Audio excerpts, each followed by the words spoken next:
welcome to my channel. My name is Priscilla. This is a channel that helps you reach your full potential. Today I'm talking to my nurse gang. What's up, nurse gang? Today I want to talk to you guys, especially these new nurses, about how to talk to a doctor when you're trying to get things prescribed, things ordered, just generally how to talk to a doctor, because it can be unnerving. Let's get started. So let me tell you guys a story.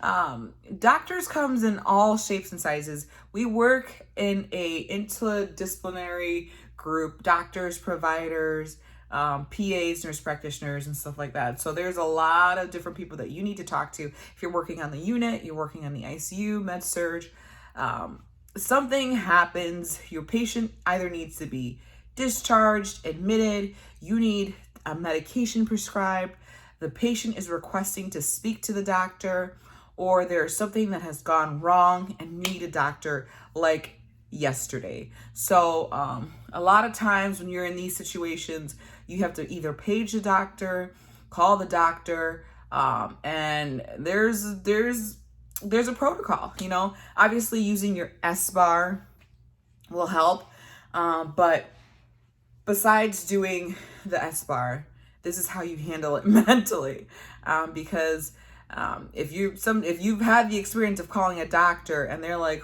what are you talking about? What patient is this? Like, what's going on? Obviously you would know. I've had a doctor tell me, if you would have known, this wouldn't have happened. So call me back when you know your information. I was like, oh, okay, will do, sir. You know, and obviously not all doctors are scary, not all doctors are mean, and it's not all the people in the world that you have to prepare for. But this is something that I wasn't prepared for. I thought all the doctors were, really nice, and there's a lot of great doctors, and there's a lot of docs out there that are awesome, do a good job, and when you call them, they will work you through the situation and get you to the patient care, which is why you're calling them. So let's jump right into my tips. So my number one tip when you're calling a doctor is, do you actually have to call them? Like, is it something that you can do, or something that another nurse can help you do? Do you have protocols that you have to follow before you call the doctor? I mean, it's fine to call the doctor, but you have to know what you have in store in your nurse's toolkit. So what facilities that you need to follow, have you followed them? And if you haven't followed them, go ahead and follow them before you call the doctor, because that's what's going to really irritate them. You know, if you have a job and these things need to be checked off, to make something simple is like, if a patient has sky high blood pressure and they come into the office or something like that, or they're admitted and you take one blood pressure, it's like 200 over 110, and then you freak out and you call the doctor. He's gonna ask you, did you take another blood pressure? Is he on any blood pressure medications? If he is, did he take them today? Is he in any type of pain? What is it that you have assessed on this patient that might cause him to have high blood pressure? And if you don't know any of the questions, you need to go back and reassess and redo what you got to do. So why are you calling the doctor? Is it actually necessary? Obviously, if your patient is coding, then you're going to have to call the doctor. So, start CPR and get the whole code team in here. But know why you're calling the doc. If you've done your part and you have reached your limit that the license that you have has given you, then you can go up and be like, hey, this is the next chain of command. I talked to my charge nurse. This is what she said. And the charge nurse would either call them or tell you to go ahead and call the doc. So know your chain of command, and make sure you actually need to be calling the doctor. Don't make it something that doesn't need to be done. So number two is obviously chain of command. If you have situations that you can avoid calling the doctor, fine. If you need to call the doctor, that's fine too. And doctors round and stuff like that, so that's great. But your job is to have is to know your patient and to do a great job of knowing if, hey, is this going to be helping the patient? Is this supposed to be happening? Medications, assessment wise, what is going on with my patient? Know your patient. That is key as well. So chain of command, who do I talk to if this happens? Who do I talk to if this happens? What goes on if this, and this happens? So keep that in the back of your head before you go ahead and start like calling up docs in the middle of the night. Number 3 is to be confident. So you've gone through everything that you need to do. You actually need to call the doctor. You've gone to your charge nurse or your chain of command. Hey, this patient is doing this. He's having a little bit of trouble breathing. So these are the meds that he's on. It's time to call your doctor. Number 1 thing you want to do when you're calling a doctor, be 100% confident. Because healthcare will they say nurses eat their young. This is true. However, healthcare will eat their people. All these doctors, some of these doctors will chew you out over a missed blood pressure or something you said wrong. So if you say something wrong, fine, it's wrong, but just be confident in the care and the need for the patient, because it's not about you. It's not about your emotion. It's about a patient that needs you, Mr. or Mrs. MD, to go ahead and come in and do your assessment and do your job. So you have to be confident in that, and you have to be kind of like bold, in certain circumstances. Obviously, carry it out with respect and be cordial and be kind. Don't be like, hey, you need to get your butt down here, sir. Be professional. But yeah, you don't want to be that crazy one unless if it needs to be done, it needs to be done. But yeah, so being confident is purpose. Having a reason and a purpose. So going through your SBAR, knowing why, situation, what's going on. This doctor is either in the middle of a procedure, he's in the middle of surgery. I've called docs middle of surgery, middle of procedure, middle of the night, half asleep, eating lunch, down the hallway. They're doing something.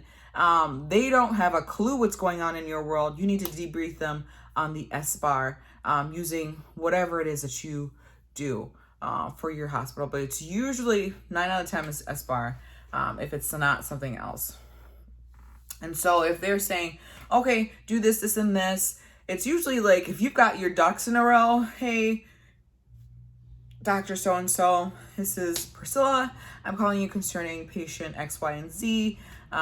He is a 49-year-old male, presented here with a high blood pressure of 200 over 90 or 200 over 110. He is on high blood pressure medications. He did not take it today. We did go ahead and give him some medication, some fluids, but the blood pressure did not go down. We took it 3 times, and my last blood pressure was 148 over 100. He's kind of sweaty right now. He's not looking too good. Is there something that you want me to do?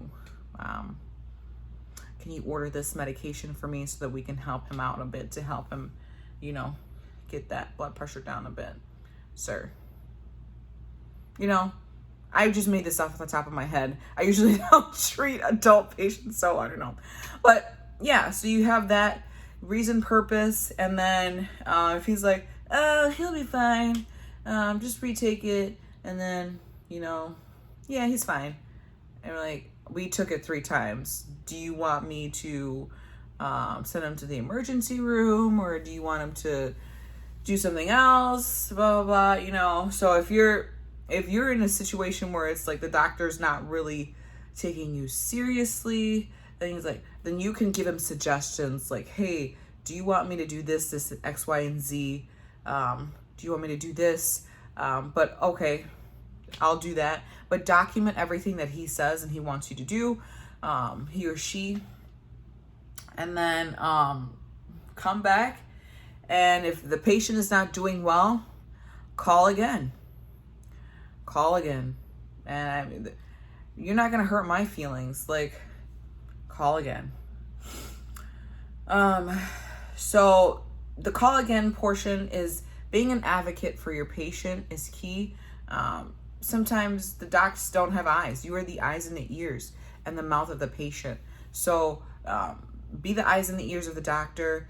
Do something or let them know, like, hey, we did this, this, and this, and it's still not working. What is it that you want us to do? Patient might have to be transferred out, or something else might be going on that's just out of your realm. So do that. Be an advocate.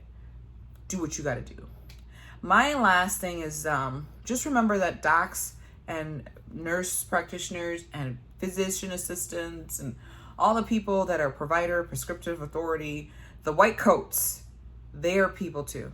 And we kind of forget that because they're like, oh my gosh, they have a MD degree, or they have a D&P degree and all that stuff. But before they had the degree, they were once a student as well, and they were once a novice. So remember that. And sometimes you gotta tell them, hey, this is my first time with this patient. I never really dealt with this. Is there something that you want me to do? Because no one is gonna hinder you, or no one's gonna be mad at you for being new. Like, how are we gonna get more nurses if we don't have new nurses? You know what I'm saying? So it's okay to be new, and it's okay to let them know, hey, like, this is my first time dealing with this type of disease, or this is my first time dealing with this. Please let me know what it is that I can do. But yeah, and obviously certain doctors have certain reputations.